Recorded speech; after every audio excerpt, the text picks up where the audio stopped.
자, 반갑습니다.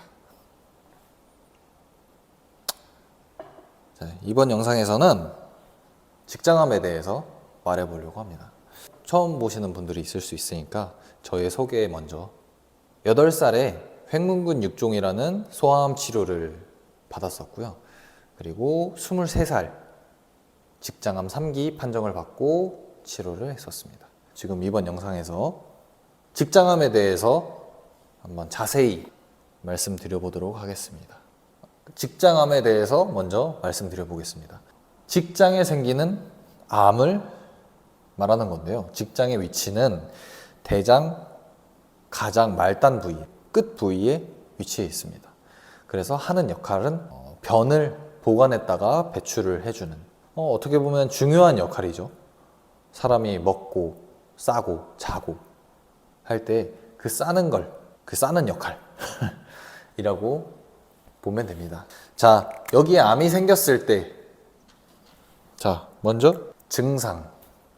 직장암을 진단받기까지 그런 크고 작은 증상들을 겪을 수 있습니다. 여러 가지 증상이 있을 수 있겠지만 가장 대표적으로는 치질과 비슷한 그런 증상들을 겪을 수 있고요. 치질과 오인할 수 있는 그런 증상들로는 혈변, 항문 통증, 가는 변, 변비까지도 있을 수 있습니다. 치질과 좀 헷갈릴 수 있는데 저도 치질인 줄 알았고 치질로 오진을 받았었습니다. 저는 혈변 증상이 가장 심했었고요. 운동을 좀 자주 즐겨 했었는데 운동을 많이 하다 보니까 그 운동인 주변 분들은 또 아실 거예요. 운동을 하시는 분들은 치질을 겪으신 분들이 꽤 있습니다. 저도 그런 치질 중에 하나겠거니 하고 이제 병원에 내원을 했습니다. 거기서 치질이다 라고 진단을 해주셨고요. 그래서 한 3개월 정도를 치질로 알고 있었어요. 3개월 정도를 계속 나아지질 않아서 약을 처방받아서 복용을 하는데도 나아지질 않아서 방문하고 또 방문하고 한 3번 정도 방문했는데도 더 증상은 심해져 가고 해서 다른 전문 병원으로 내원을 했는데 거기서는 모양이 좋지 않다. 암인 것 같다. 아무래도 큰 병원으로 가보셔야 된다 라고 말을 듣고 나서야 큰 병원에 가서 치료를 시작하게 됐었습니다. 그러한 증상을 겪으셨고 이제 큰 병원으로 옮기셨다면 사실 이 과정이 피말리는 과정이에요. 전문 병원에서 소견서를 받고 나서 큰 병원으로 가서 진료를 받고 검사를 받고 또 진료를 받고 치료를 시작하기까지 꽤 많은 시간이 걸립니다. 길게는 2달 정도, 저의 경우 1달 반 정도가 걸린 것 같아요. 치료 시작까지 2달 정도가 걸린 것 같습니다. 2달 정도. 자, 치료 과정으로는 저의 경우를 예를 들어서 말씀드려 보도록 하겠습니다. 저의 경우에는 사이즈가 우선 컸었고 위치도 그렇게 좋지는 않았었습니다. 그래서 바로 수술을 하는 게 아닌 선항암 방사선으로 크기를 줄인 다음 수술로 직장을 제거하고 그 다음에 예비 항암을 받았었습니다.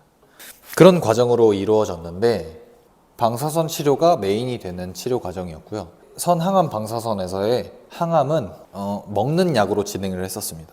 젤로다라는 먹는 약으로 진행을 했는데 이 젤로다를 먹는 이유는 방사선 치료의 효과를 더 끌어올리기 위한 용도로 먹는다고 알고 있습니다. 그래서 방사선 치료는 25회 내지 한 32회까지도 받는 걸로 알고 있고요. 저는 30회를 받았습니다. 그래서 주 5회, 총 6주 방사선 치료를 받았고요. 그 과정에서 항암제는 계속 먹었습니다. 하루 3번. 젤로다의 그 항암제의 부작용은 저는 크게는 잘 못 느낀 것 같아요. 어떻게 보면은 사람마다 또 다르게 증상이 나타날 수 있고 그 약에 대한 그런 감수성이 또 높으신 분들은 또 더 예민하게 반응하실 수도 있지만 저의 경우에는 많이 복용을 했을 때, 그 스택이 많이 쌓였을 때 그때쯤에는 저도 좀 속이 좋지 않고 좀 메스꺼움이 있고 이런 정도, 그 정도에서 그쳤었습니다. 방사선 치료에 대한 부작용은 좀 컸었던 것 같습니다. 우선 저의 경우에는 소아암 치료를 할 때 골반 부위에 방사선 치료를 많이 받았었기 때문에 그 골반 부위에 받았었던 그 방사선 치료는 그 데미지가 영구적이거나 혹은 정말 그 부작용이 없어지기까지 많은 시간을 필요로 하는데 저희 방사선과 교수님께서는 그 점을 굉장히 우려를 하셨어요.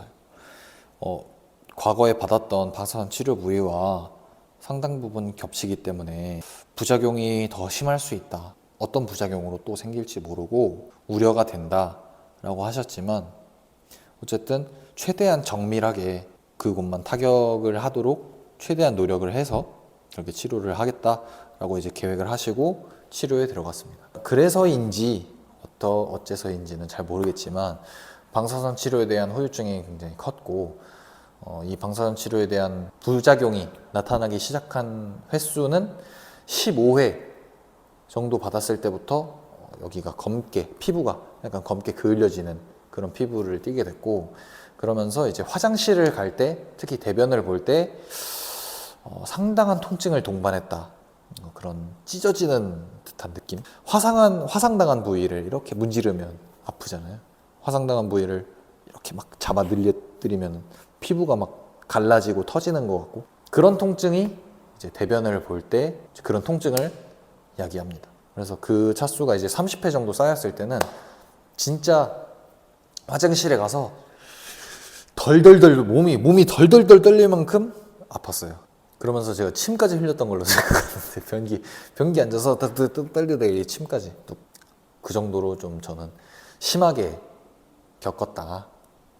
그래서 뭐 그런 연고를 처방을 받았었는데 그게 뭐 효과가 있지는 않았습니다. 이거는 시간이 많이 지나면서 좀 호전이 되는 거라서 처음에 선항암 방사선을 받게 되면 다음 8주의 휴식 기간을 가집니다. 이 8주의 휴식 기간을 가지는 이유는 방사선 치료를 받았으면 암세포가 데미지를 입었고 이제 암세포가 점점 괴사하기를 기다리는 시간이에요. 크기가 줄어들길 기다리는 시간이 8주입니다. 그 8주를 기다렸다가 검사를 해서 크기가 얼마나 줄었는지 보고 수술 계획을 잡기 때문에 치료를 쉬는 기간을 갖게 됩니다. 저의 경우 그렇게 해서 그래서 수술을 뭐 들어가 봐야 알겠지만 지금 많이 줄어 있다. 그래서 수술 들어가면 된다. 라고 해서 이제 수술 날짜를 잡게 됩니다. 자, 여기서 수술을 하게 되면 직장을 잘라낸 뒤에 그 잘라낸 그 장을 이어붙인 그 문합 부위가 잘 아물 때까지 내려오는 대변을 우회해서 배출을 해야 됩니다. 대장을 지나지 않게. 그래서 장루, 인공항문이라는 임시 장루를 개설하게 됩니다. 장루의 종류에는 두 가지가 있어요. 영구 장루와 임시 장루, 결장루와 회장루가 있습니다. 결장루 같은 경우에는 대장의 결장 부분을 배 바깥으로 꺼내서 이제 하는 게 결장루고요. 회장루 같은 경우에는 소장과 대장을 잇는 그 사이에 있는 장을 회장이라고 하는데 그 회장을 바깥으로 꺼내서 개설하는 게 회장루입니다. 이 두 장루의 차이점은 영구적이냐 임시냐 라는 점의 차이가 큰 차이로는 그렇게 있을 수 있고요. 회장루 같은 경우에는 복부 오른쪽에 위치할 수 있고 결장루는 왼쪽에 위치할 수 있습니다. 회장루 같은 경우에는 나오는 그런 대변의 성질이 묽어요. 수분 흡수를 대장에서 하기 때문에 대장을 지나지 않은 변, 수분감이 많을 수 있죠. 결장루는 수분 흡수를 전부 하고 배출이 되는 대변이기 때문에 변이 좀 단단할 수 있다라는 차이점이 있습니다. 그리고 이제 위치가 좋지 않다, 좀 암의 크기가 크셨었다 하시는 분들은 수술 들어가기 전에 항문을 지킬 수 있을지 없을지 혹은 장루를 달고 나올지 안 달고 나올지 수술을 들어가 봐야 안다 라고 말씀을 들으실 가능성이 높습니다. 그래서 저 같은 경우에도 그랬었고요. 이제 수술을 들어가서 저 같은 경우에는 장루를 개설을 했죠. 항문은 지켜냈습니다. 다만 남은 직장이 2cm 정도다 라고 말씀을 해주셨는데 2cm는 생각보다 유의미한 숫자가 아닙니다. 제가 겪어본 바로. 장루는 생각보다 많이 불편합니다. 일단은 장루라고 하는 거는 인공 항문인데 인공항문이라는 거는 관략근이라는 그런 기관이 없습니다. 관략근이라는 기관이 없다라는 거는 배변 조절을 하지 못한다 라고 함은 밖에 이제 그 배변 주머니를 부착을 해야 합니다. 생각보다 좀 불편합니다. 관리하는 것도 좀 까다롭고 삶의 질이 좀 떨어지는 편이죠. 장루를 이제 개설을 하셨을 때 여러 가지 팁이 있을 수도 있지만 가장 중요한 건 장폐색을 조심하셔야 됩니다. 장폐색. 이제 장폐색이라고 하면은 장이 꼬이면서 이제 장이 막혀서 이제 압력은 계속 높아지는데 그런 압력 배출이 되지 않고 배변이 되지 않고 뭐 가스 또한 나오지 않고 장이 늘어나면서 그런 통증이 오게 되는데 이거를 장폐색이라고 합니다. 장폐색 증상은 제가 겪었던 고통 중에 단연 1위다 라고 말씀드릴 수 있을 정도로 굉장히 고통스럽기 때문에 장루를 했을 때 더 잘 생긴다 라고 하는데 그 이유는 장은 이렇게 연동운동 이렇게 웨이브를 하면서 여기 있는 똥을 이렇게 하면서 이쪽으로 옮겨야 되는데 여기는 가만히 있는 거예요. 그러면 얘만 이렇게 움직이겠죠? 이 회장, 여기가 회장입니다. 그래서 음식물을 이쪽으로 보내서 여기로 배출을 해야 되는데 여기가 연동 운동을 도와주지 않아요. 근데 음식물은 뻑뻑해서 뭐 이쪽으로 잘 밀어내지지도 않습니다. 흔히 고구마가 그렇습니다. 고구마 먹고 제가 장폐색에 한번 걸렸거든요. 고구마 같은 그런 뻑뻑한 음식. 그래서 이렇게 연동 운동을 아무리 해도 가지 않습니다. 그러면은 이렇게 하다가 뭐 이렇게 꼬이게 돼요. 그러면은 이제 장폐색 증상이 시작됩니다. 장폐색 증상은 답이 없어요. 기다려야 됩니다.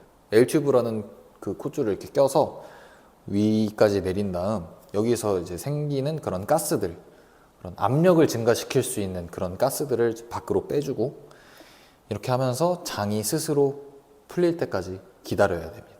그 과정까지 참 고통스럽기 때문에 꼭 주의하시길. 그리고 저 같은 경우에는 3기라고 진단을 받았기 때문에 보조적인 그런 항암 치료를 진행하기로 했고 그 항암 치료는 케모포트를 통해서 총 8차 2주 사이클로 해서 2달 동안 진행을 하면서 뭐 몸에 그런 간 수치나 뭐 이런 게 아무런 이상이 없다면 딱 2달 안에 끝나실 것 같아요. 그래서 그 항암 같은 경우에는 5FU, 류코보린, 뭐였더라? 통원 치료로 항암을 받았었습니다. 원래 입원해서 받기도 하는데 저 같은 경우에는 이 케모포트에 항암제를 연결해서 이 항암제를 가지고 집에 돌아가면 48시간 동안 저절로 이렇게 들어가게 됩니다. 48시간이 지나게 되면은 이제 바늘을 제거하기 위해서 병원에 다시 내원해서 이제 제거하는 그런 과정을 거쳤고요. 부작용에 대해서는 또 말씀드리지만 사람마다 다르게 나타날 수 있습니다. 근데 저의 경우에는 그런 신경 독성, 말초신경 독성이 생겨서 손끝, 발끝의 감각이 좀 떨어지면서 찬 물건을 잡았을 때 엄청 찌릿찌릿한 그런 감각이 생기거나 뭐 이런 게 있었고요. 그다음에 머리도 빠집니다. 머리도 빠지는데 그렇게 많이 빠지지 않는 편에 속하는 항암제입니다. 저 같은 경우에는 조금씩 빠지기 시작해서 그냥 밀어버렸습니다. 그런 메스꺼움 같은 경우에는 있었지만 심한 편에 속하지 않는다. 뭐 예비 항암, 뭐 보조 항암이었어서 그런 건지는 잘 모르겠지만 저 같은 경우에는 심하지 않았다. 차수가 한 7차, 6, 7, 8차 정도 됐을 때는 강하게 올라오기는 했지만 이번 항암을 받으면서는 구토는 한 번도 하지 않았다라는 점. 그리고 이제 항암이 끝나게 되면 이제 회복을 하고 복원 수술 날짜를 잡게 됩니다. 장루 이제 복원. 이제 문합 부위가 아물었으니까 이제 항암도 끝났고 복원을 해야겠죠. 이제 수술을 마치고 나오게 되면은 저 같은 경우에는 장루 개설할 때보다 훨씬 아팠던 것 같아요. 그 장루가 있었던 그 자리 그대로 구멍을 메꾸지 않고 나옵니다. 구멍을 꼬매지 않고 그 안에서 살이 차 올라와서 차 올라올 때까지 기다려야 된다라고 해서 그렇게 상처를 연 상태로 나오게 되고 직장암은 이 보건수술 후가 시작이라는 그런 괴담 많이 들어보셨을 겁니다. 근데 이거는 괴담에서 그치지 않고 현실이 됩니다. 우선은 교수님께 들을 수 있는 말은 처음에는 변실금이나 배변 급박감, 잔변감 뭐 여러 가지로 배변 횟수가 늘어나면서 당분간은 힘들 거라고. 하지만 6개월 뒤, 8개월 뒤, 뭐 1년 뒤, 2년 뒤에는 정상화가 된다 라는 말을 듣게 됩니다. 우선 빠르게 저의 상태부터 말씀드리면 저는 5년째 정상화가 되지 않았습니다. 정상화에 근접하지도 않고 그대로입니다. 그대로. 회복이 되는 사람도 있고 그렇지 않은 사람도 있는데, 그렇지 않은 사람도 있다라는 말씀은 해주시지 않으셨습니다. 그냥 회복이 될 거라는 말, 이제 견디라는 말만 들었었습니다. 직장암 환자들 그런 인터넷에 검색만 해봐도 뭐 후기를 볼 수 있는데, 뭐 회복이 되어 간다, 뭐 혹은 뭐 회복이 되었다, 회복이 많이 되고 있다 라는 리뷰가 종종 있는데, 근데 이게 직장암은 경우의 수가 너무 많습니다. 우선은 경우의 수를 모두 말씀드려 보겠습니다. 여성인지 남성인지, 나이가 많으신지 적으신지, 수술을 하셨을 때 직장이 남은 게 몇 센치이신지, 초저위 전방 절제술을 받으셨는지, 방사선 치료를 받으셨는지, 방사선 치료를 몇 회나 받으셨는지, 방사선 치료에 대한 후유증이 얼마나 있으신지, 평소에 변비가 있었는지, 혹은 장 활동이 굉장히 활발한 편이셨는지, 타고난 그런 장의 길이가 긴지 짧은지, 본인이 받는 스트레스가 장에 얼마나 영향을 미치는지, 본인의 장 압력은 어떤지, 경우의 수가 너무 많습니다. 근데 이렇게 많은 경우의 수가 있는데, 이 많은 경우의 수를 가지고 전부 다 회복이 된다라고 너무 큰 일반화를 해버리는 거죠. 이렇게 되면 그 환자는 회복이 되지 않는 사람이어도 회복만을 보면서 살게 됩니다. 회복만을 바라면서. 그러니까 회복이 되지 않을 수도 있다, 이 말이 필요한 겁니다. 그건 의사 선생님의 잘못이 아니죠. 회복이 되지 않는 건 본인의 경우의 수가 그랬고 나의 몸 상태가 그랬던 것 뿐이니까. 근데 회복이 되지 않는다, 회복이 되지 않을 수 있다 라는 점을 알려주시지 않으면 보호자도 환자도 그 회복만을 쫓게 됩니다. 아무리 힘들어도 와, 이거 회복이 되지 않는 건데, 그러니까 허상을 쫓을 수 있다는 거예요. 여기 땅을 계속 파면 물이 나올 겁니다. 그래서 우물이 되실 거예요. 근데 물이 있는 곳인지 없는 곳인지 고려하지 않고 그냥 물이 나올 겁니다. 계속 파보세요 하면 보호자도 환자도 계속 파겠죠, 그 길을. 근데 결국엔 나오지 않는 그런 경우도 있는데, 그럼 그런 사람들은 어떻게 합니까? 너무 큰 일반화가 큰 오류다. 그렇게 해놓고 회복이 되지 않는 사람들은 그러면 외면받게 되는 겁니다. 내가 이상한 사람이 되는 거예요. 회복이 되지 않는데. 다른 사람들은 회복이 된다는데 나는 왜 이러지? 심지어는 회복이 되지 않아서 다시 장루를 개설하시는 분들이 많다고 합니다. 이런 사람들은 왜 경우의 수에서 빼시는 거죠? 왜 이런 언급을 안 해주시는 건지. 최소한 환자 본인이 알고 있어야 되지 않냐. 명확하게 나누는 거는 어렵겠지만 해야 됩니다. 회복이 되는 사람과 회복이 되지 않는 사람을 명확하게 구분해서 다른 처방을 해야 하고 다른 해결책을 제시해 주셔야 됩니다. 왜냐하면 회복이 되시는 분들은 일상생활로 복귀를 하실 수가 있다. 하지만 회복이 되지 않는다 라고 하면은 일상생활 자체가 힘들겠죠. 그렇다면 경제활동조차도 어렵습니다. 그렇게 되면 그 환자는 사회에서 도태될 수밖에 없습니다. 그러면 그 환자가 도태되지 않기 위해서 장루 수술을 다시 받아야 하나요? 그거는 너무 잔인한 방법이라고 생각을 합니다. 차라리 장루 환자처럼, 장루 장애인처럼 장애로서 인정을 해주시면 그 환자는 도움을 받으면서, 그런 장애인으로서의 그런 도움을 받으면서 사회생활을 해나갈 수도 있겠죠. 장애를 가지고 있지만 일반인들의 기준으로 살아야 하는 그런 잔인한 아주 큰 오류가 있다. 직장암의 현실이 이렇습니다. 제가 긍정적인 말을 못 해드려서 죄송하지만 제가 경험한 직장암 환자의 현 주소를 말씀드려 봤습니다. 매일 아침 장 청소를 하면서 보냅니다. 장 청소를 하는데 소요되는 시간은 6시간.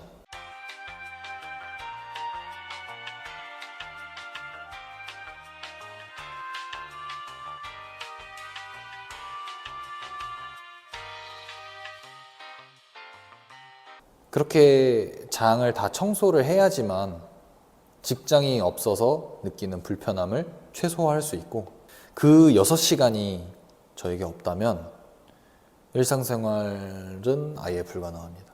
제가 이 직장암 얘기를 하다 보니까 제가 좀 격양된 톤으로 말씀드리는 부분도 있을 텐데 듣기 불편하셨다면 제가 죄송하고요. 하지만 직장암에 대한 저의 그런 생각과 그런 느끼는 점들이 이렇게 좀 드러나게 되는 것 같아요. 저도 모르게. 저와 같은 불편함을 겪으실 분들이 지금도 생겨나고 있을 거다. 아무것도 모르고 라고 생각을 하니까 격양될 수밖에 없네요. 이게. 그래서 저라도 이렇게 알려드리고자 영상을 촬영하게 됐고요.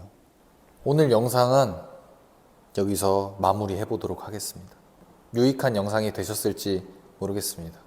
궁금한 점 있으시거나 하시면 댓글로 남겨주시면 제가 꼭 답변 모두 해드리도록 하겠습니다. 끝!